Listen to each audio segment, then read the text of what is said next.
Quel est le délai moyen pour signer l'acte authentique d'un terrain, entre le compromis et l'acte en général? Si tout se passe bien, j'imagine qu'il y aura des petits aléas, mais... Voilà, alors tout dépend des conditions suspensives qui ont été prévues.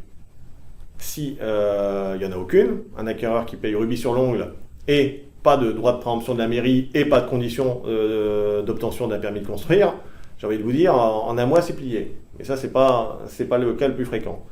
Donc en pratique, ce qui est la formalité au niveau notarial qui est la plus longue, c'est la purge du droit de préemption. C'est 2 mois. Donc la mairie elle peut ne jamais répondre et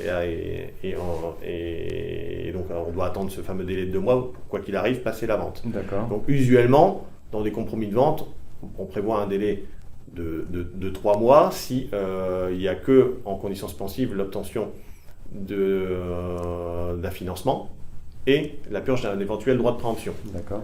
Les choses se compliquent si on a prévu, en conditions suspensives, l'obtention d'un permis de construire.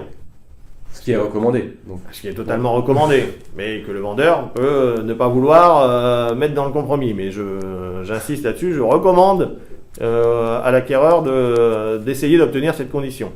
Donc là-dessus, les délais se rallongent automatiquement. Parce qu'il faut déjà le délai pour déposer son dossier de permis en mairie. Donc c'est du boulot. Vous avez interviewé un architecte, c'est un dossier de préparation.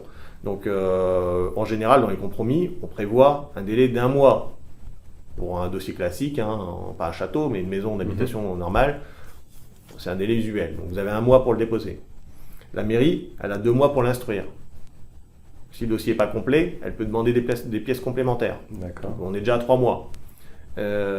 Si vous avez réussi à obtenir le maximum de sécurité, c'est-à-dire l'obtention d'un permis de construire purgé de tout recours, c'est-à-dire qu'à partir du moment où vous avez votre permis de construire, donc on est déjà au maximum à J, au pire J plus 3 mois, vous devez l'afficher, et là vous avez le délai de recours des tiers, qui est de 2 mois à compter du dernier affichage terrain et mairie, et un délai supplémentaire de retrait administratif, c'est-à-dire si le préfet s'est rendu compte que le maire a fait n'importe quoi et a accordé un permis qu'il n'aurait pas dû, il peut retirer le permis de construire.